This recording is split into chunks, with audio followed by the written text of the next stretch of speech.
Kulang. Mayon. Mayon na siya. Anong mayon na siya? Inewan.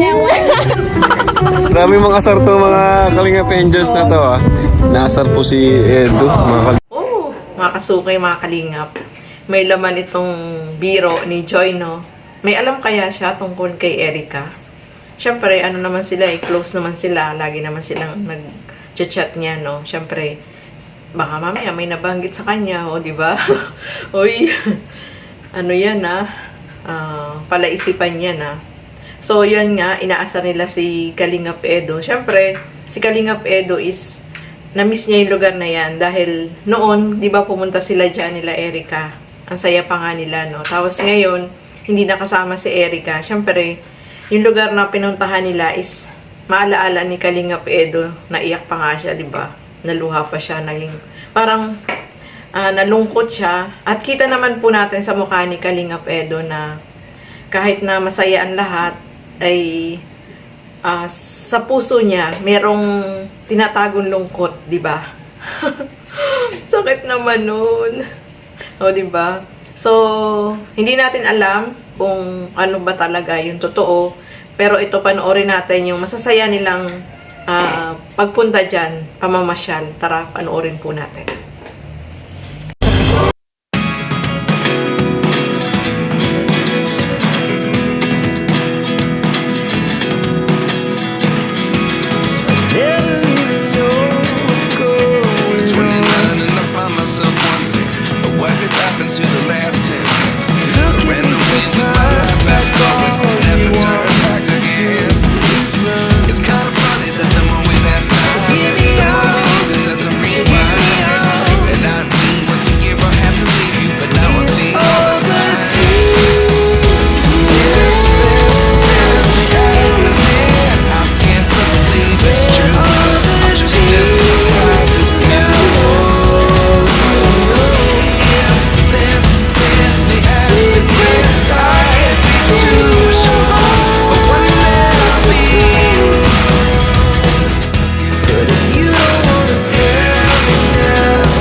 Ayun mga kasukay, mga kalingap, is sobrang saya nila yung banding nila. Pero may kulang, no? Wala si Erica, sayang, no? Ang saya nila, no? Nag-enjoy sila sa pamamasyal. At ito, pansin natin kay Kalingap Edo na kahit na masaya siya, pero sa kabila nung kanyang saya, meron pa rin lungkot, no? Siyempre, na-miss niya si Erica. Tapos, doon pa sila pumunta sa Maymayon, di ba? Yung place na kung saan sila pumunta, no? So, namimiss niya siyempre si Erica, yung banding nila, yung kulitan. At,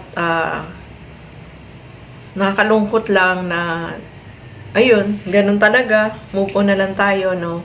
Yung biro ni Joy, parang mayroong laman, mga kasukay, mga kalingap, no? Nakalungkot lang.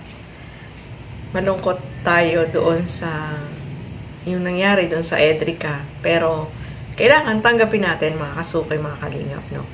Malay natin, mayroong mas higit pa, di ba? Para kay Edo, na hindi siya yung iiwan.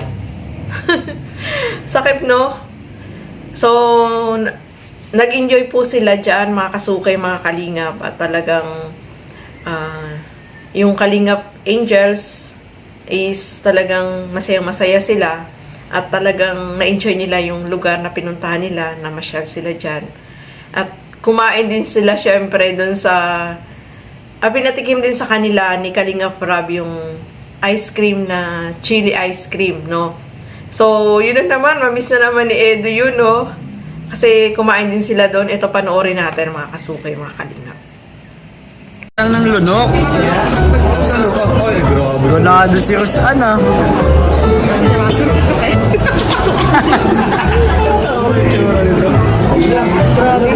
Huwag mo yung kainin. Hindi yung kinakain. Meron tayo tigisa. Mambira tigisa. Sarap. Well. Yung may chili ice cream.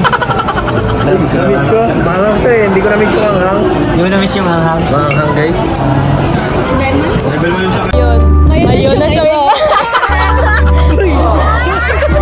Ano ba yun? Mayon na siya? Ha? Anyone? Ano anyone? Inewan. Inewan. Grabe mga asar to, mga Kalingap Angels na to, ah. Naasar po si Edo, mga Kalingap. Yan mga kasukay, mga kalingap, sobrang nag-enjoy po yung mga Kalingap Angels natin, no? Sabi nga nila is kung hindi dahil sa Kalingap, hindi nila matitikman yung mga ganon, yung pamamasyal, yung pagkain ng hindi nila nakakain noon, ay nakakain na nila kasi masasarap yung pagkain nila. At yung pagkain nila ng chili ice cream, nakakatuwa, no, mga kasukay, mga kalingap. At syempre, itong si Kalingap Edo ay hindi mawawala, no? Dahil, syempre, yung na-miss din niya yan, yung pagkain nila ni Erica, di ba? Kasi pumunta din sila dyan, kumain din sila ng chili ice cream. At yung pang-aasar ni Joy, parang may laman, no? Mga kasukay, mga kalingap, no? Nakakalungkot lang, no? Kasi, alam naman natin na talagang yung pagmamahal ni Kalingap Edo ay totoo kay Erica, no? So, sana lang is, kahit na hindi natin nakikita, isa na sila pa rin nagkakasama o nag-usap. Kaya lang, kahapon sa live ni Kalingap Rob, nalaman natin na si Erica ay hindi na siya, bihira na siyang mag-reply. So, nakakalungkot lang, no, mga kasukay, mga kalingap. So, wala tayong magagawa dyan. Kung ano man yung relasyon nilang dalawa ni Erica at ni Kalingap Edo, ay sila na lang po yun, no. Kaya lang, nakakalungkot lang po talaga, no. Kasi marami yung umaasa na sana mayroong season 2 Sana magbago yung isip ni Erica. So, panahon na lang ang makakapagsabi po niyan, mga kasukay, mga kalingap. So, hanggang dito na lamang po muna. I hope na nag-enjoy po ang lahat. Kasi nakakatuwa. Siyempre, may lungkot din, no, mga kasukay, mga kalingap. So, maraming salamat po sa inyong panonood. At lagi po natin suportahan Val Santos Matubang, Kalingap Rob, Ate Edna Vlogs. At yung aking YouTube channel, Gandang Emmy, sa mga hindi pa po nakapag-subscribe. Please subscribe and please hit the notification bell para lagi po kayong updated sa aking mga ina-upload na mga reaction video. Maraming salamat po at hanggang sa muli. Bye-bye!